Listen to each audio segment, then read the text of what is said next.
Première ministre, ministre d'État, chère Elisabeth Borne, mesdames les députés, chère Caroline Yadan, chère Constance Le Grif, monsieur le délégué interministériel, cher Mathias Hoth, mesdames, monsieur les pilotes des groupes de travail, Marianne Matar-Bonucci, Richard Sambor, mesdames et messieurs, les membres des groupes de travail, représentants des cultes, magistrats, avocats, représentants d'associations, de fondations, directeurs d'établissements, chercheurs, enseignants, mesdames et messieurs.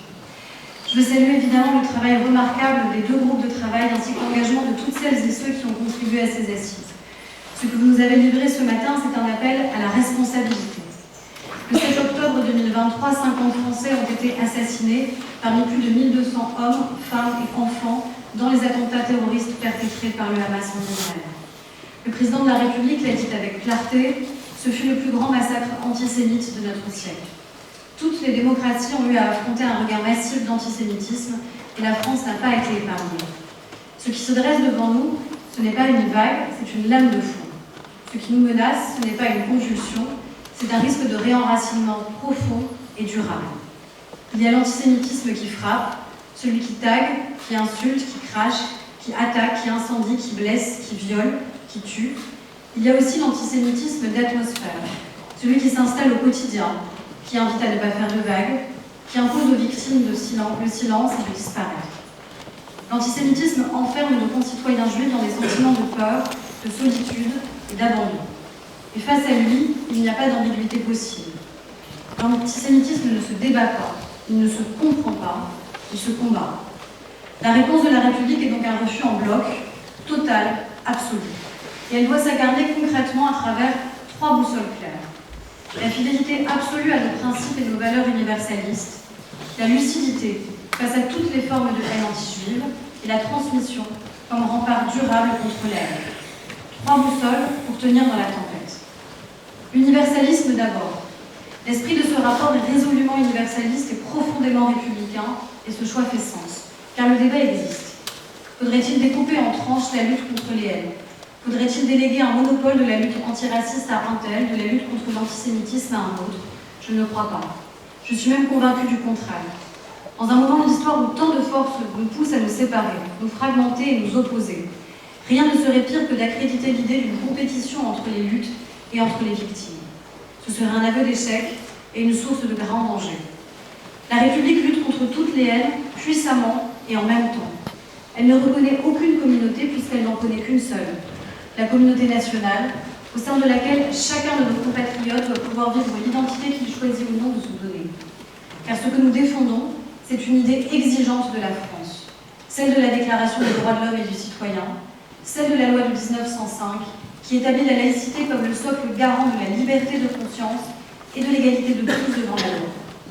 Lutter contre l'antisémitisme, c'est défendre la liberté de vivre dans tous les territoires de la République, d'être reconnu, d'être protégé sans peur pour soi, pour ses enfants, pour ceux qu'on aime. C'est défendre l'égalité de tous nos concitoyens dans leur dignité et dans leurs droits, dans leur mémoire et dans leur histoire.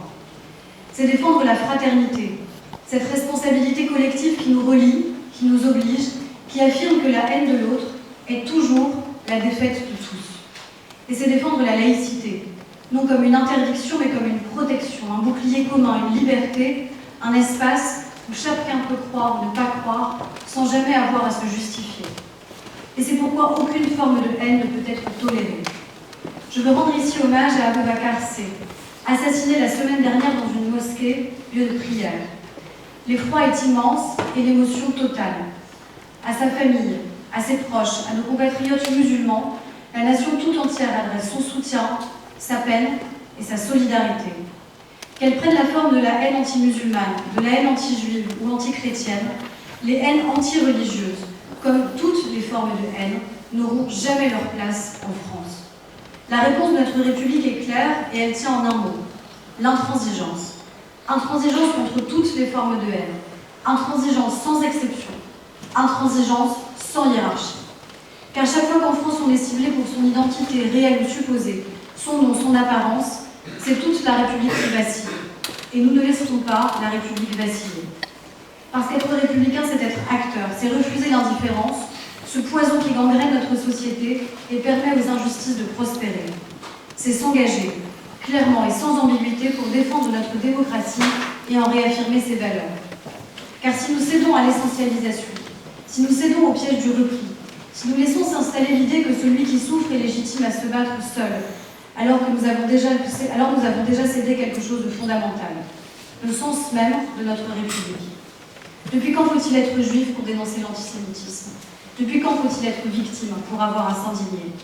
Depuis quand faut-il être soi-même concerné pour vouloir agir? La lutte contre la haine, c'est bien un combat universel, et rappeler cela, c'est notre première boussole. Notre deuxième boussole, c'est la lucidité. C'est regarder le réel en face. Et voilà le deuxième grand mérite de ce rapport.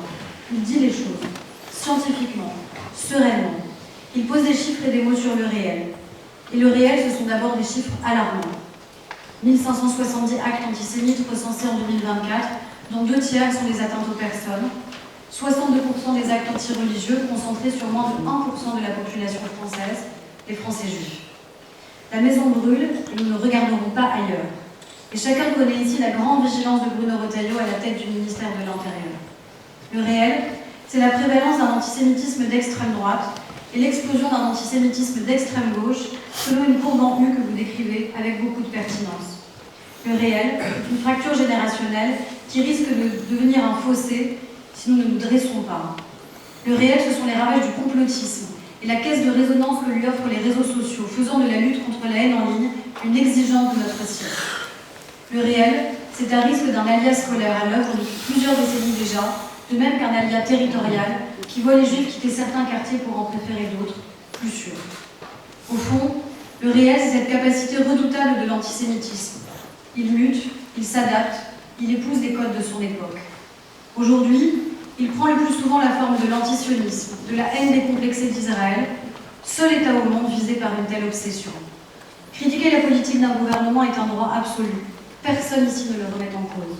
Mais diaboliser, essentialiser nos compatriotes juifs en les rendant coupables par procuration d'un conflit se situant à 4000 km de là, c'est leur planter une cible dans le dos. Et cela, il faut le dire clairement, ça suffit. L'antisémitisme d'aujourd'hui ne se cache plus, il parade même. Il s'exprime, il se revendique. Il cherche à se rendre fréquentable, légitime, cool. Mais la haine n'est jamais cool. Et je vais le dire très clairement. La responsabilité historique de l'extrême gauche dans le réenracinement de l'antisémitisme est écrasante, accablante. Je l'ai dit, je le répète et je l'assume. Depuis le 7 octobre 2023, cette responsabilité tient en 3 lettres, LFI.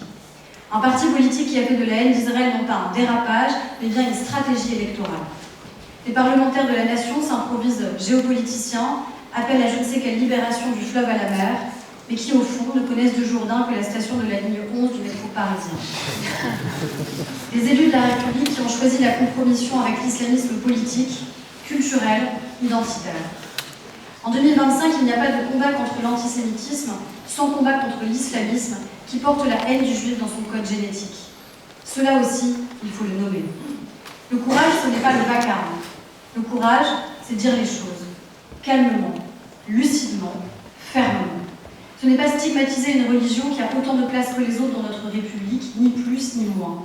C'est nommer une idéologie. Et une idéologie, elle, n'a pas de droit. Oui, l'antisionisme est devenu le cheval de Troie de l'antisémitisme. C'est pourquoi vos travaux sont si précieux. Proposez notamment la création d'un nouveau délit relatif à la provocation à la destruction ou à la négation d'un État internationalement reconnu, comme le prévoit la proposition de loi visant à lutter contre les formes renouvelées de l'antisémitisme portée par Caroline Yadan. Je soutiens cette proposition. Vous recommandez par la voie d'une circulaire générale de politique pénale de reprendre la définition de l'antisémitisme adoptée par l'Alliance internationale pour la mémoire de l'Holocauste, l'IHRA, et plus encore de s'inspirer des exemples qui l'accompagnent. J'y suis favorable pleinement. Parce que cette définition permet de traquer la haine là où elle se cache, dans les ambiguïtés de langage, dans les insinuations, dans les discours pseudo-politiques. Chaque acte, chaque insulte, chaque menace, chaque haine camouflée doit être identifiée, caractérisée, reconnue et sanctionnée, implacablement.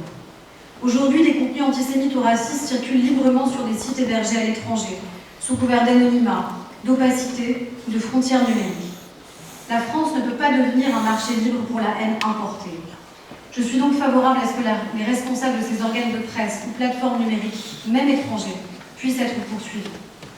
Vous posez également le débat de la loi de 1881.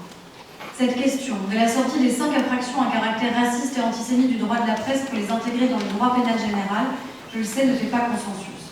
Mais ce n'est pas le consensus que je recherche, mais l'efficacité face au fléau sous nos yeux. Alors pour ma part, et je ne doute pas qu'il y aura du débat, y compris au sein du gouvernement, j'y suis extrêmement favorable. Notre arsenal doit évoluer. En 2025, qui peut comprendre que l'on traite des propos racistes et antisémites comme des opinions en lieu et place de délits? Enfin, il n'y a pas de lutte durable contre l'antisémitisme sans transmission. Et ce doit être notre troisième boussole.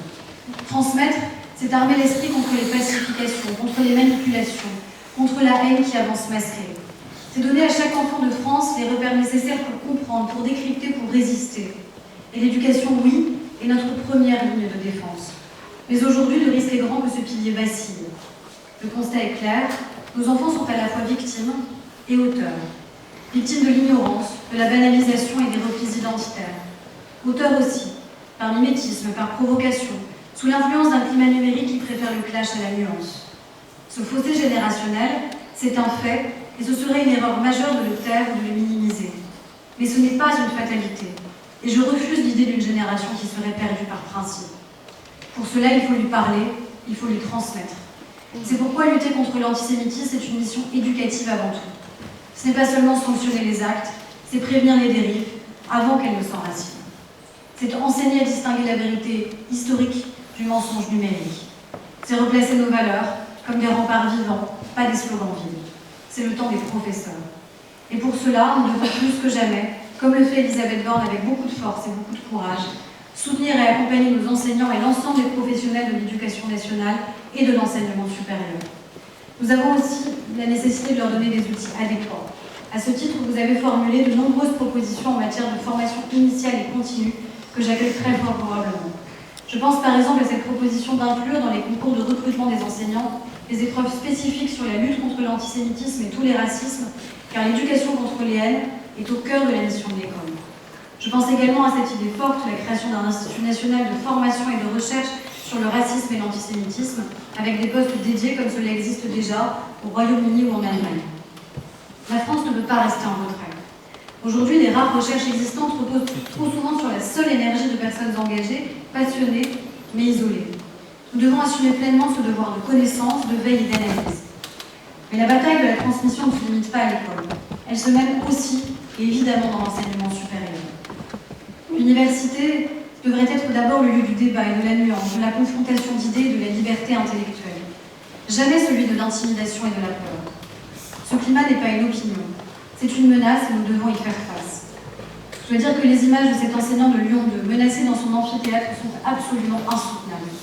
Elles disent tout de ce nouvel antisémitisme qui intimide, qui censure, qui pourchasse pas seulement les juifs, mais tous ceux qui, en républicains, refusent de se soumettre au narratif idéologique de nouveaux antisémites. Je veux dire ici tout notre soutien à Fabrice Balanche. La place de l'État est toujours aux côtés des enseignants qui transmettent, pas des individus encagoulés qui les menacent. Car oui, dans la France de 2025, des agents publics sont menacés, insultés, attaqués pour ce qu'ils incarnent, l'État, et pour ce qu'ils exercent, la mission de service public. C'est pourquoi je soutiens pleinement votre proposition de permettre à l'administration de déposer plainte en lieu et place de l'agent lorsqu'il est victime d'une agression raciste ou antisémite. De la même manière, et je le dis avec force, la protection fonctionnelle ne peut plus être une faveur discrétionnaire. Elle doit devenir un droit, clair, automatique, obligatoire. On ne laisse pas seuls ceux qui enseignent, ceux qui protègent, qui soignent, qui rendent justice. Enfin, il nous faut le dire avec lucidité, et vous l'avez fait, le devoir de mémoire, malheureusement, ne suffit plus. Il demeure essentiel, mais il ne suffit plus à lui seul pour parler des générations qui ne seront plus en contact avec les témoins directs de la Shoah.